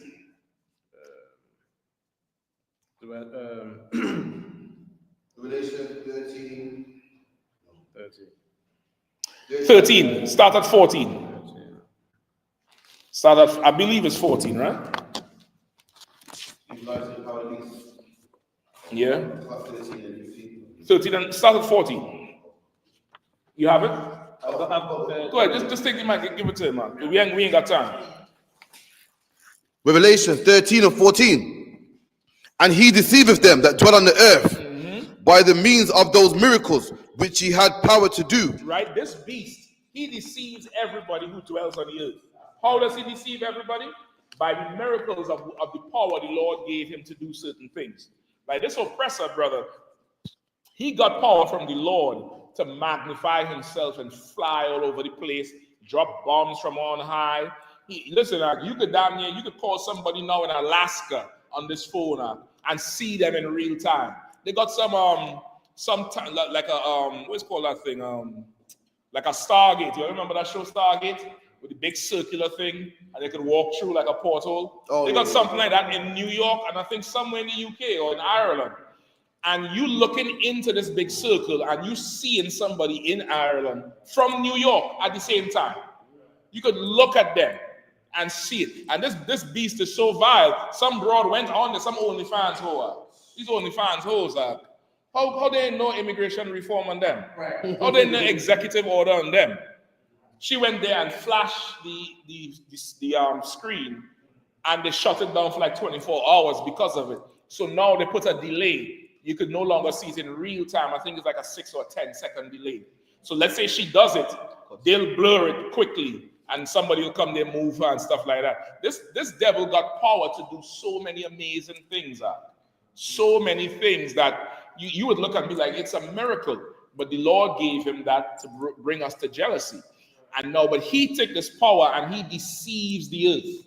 He makes the earth look at him like he's great, like he's special. Who is that man? The man on the screen right now, Caesar Borgia, who is the second son of Pope Alexander VI of Rome. That's not Jesus Christ, but it's a white man. That's who that is. Go ahead. Which he had power to do in the sight of the beast. In the sight of, hold on, wait, what verse you at? 14. 14, go ahead. Saying to them that dwell on the earth, that they should make an image to the beast, which had the wound by a sword and did live. Right, and he said to them, make an image to this beast, in honor of this beast that has been wounded by the sword and yet still live. What is this talking about? The Roman Empire. The Roman Empire was wounded by the sword. Rome fell, but it still lived. It was killed, it was stabbed, it was left leaking, but it came back. How did it come back? In America. What's the image of the beast? That thing there. That's Caesar on the screen. That's why it's a white man, Roman man with Roman attire, with a toga on. Because that's the image of the beast. Go ahead. Verse 15, and he had power to give life unto the image of the beast. And listen, the Universal Catholics, they had power to make that image live. That image is everywhere. It's in India, it's in China, it's in Vietnam. They're in space right now. I guarantee you that's in space right now. Right. That image is everywhere. Go ahead. That the image of the beast should both speak and cause that as many as would not worship the image of the beast should be killed. That's Elon Musk doing this. That's Trump doing everything. That's this thing right here. He had power, because that the image would not, should both speak and cause anybody who doesn't follow it to be killed. Like this image comes nice and subtle with this thing here or this thing here, and you think it's peaceful. If you don't follow the culture of the Universal Romans, you get put to death. You get bombed.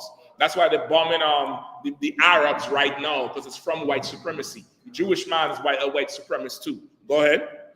Verse 16, and he calls of all, both small and great, rich and poor, free and bond, to receive a mark in their right hand or in their foreheads. Right, and he calls all, both small and great, rich and poor, free and bond, to receive a mark in their right hand and their forehead. What's that mark? It's not the microchip, nigga. That comes from Christianity. That's right. That mark is the philosophy of this beast, of this Universal Roman in your forehead. That's why you believe in the Trinity, even though it's not in the Bible. That's right. You believe in what they came out from the councils of Chalcedon and Nicaea and Jerusalem to put that thing in your forehead. And once that's in your forehead, you push everybody to eat pork and fight them and say, no, God, do away with the law. You have the mark of the beast in your forehead. The mark in your right hand is what? Your right hand in the Bible is your strong hand, your powerful hand. That's the hand you use to go make war with and fight for this beast. That's why the beast could speak to you, because you have the mark in your forehead and you out there being a Christian or a Muslim or a Rastafarian.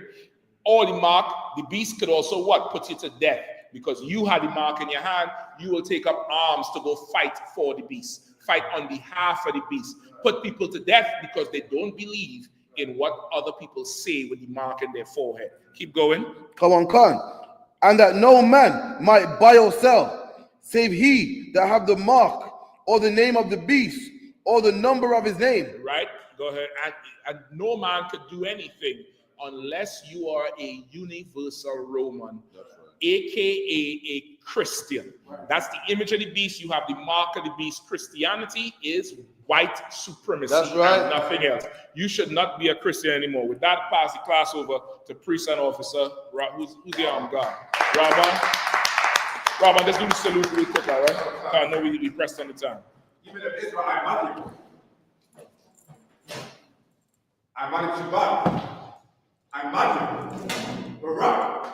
How about Hashem Yahshua Barakah? Yeah, give me time.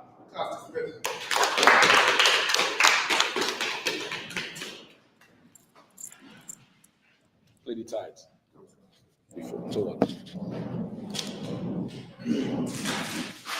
Hey, listen, brothers and sisters, man. If you like what you hear, hit the subscribe button, man. Subscribe to this channel. And also, please, go to ISUPK.com and pay your tithe. Drop me some cash so we can move around this planet like we need to, man, and do the things we need to do. They're one west. They're one west. They're one west. They're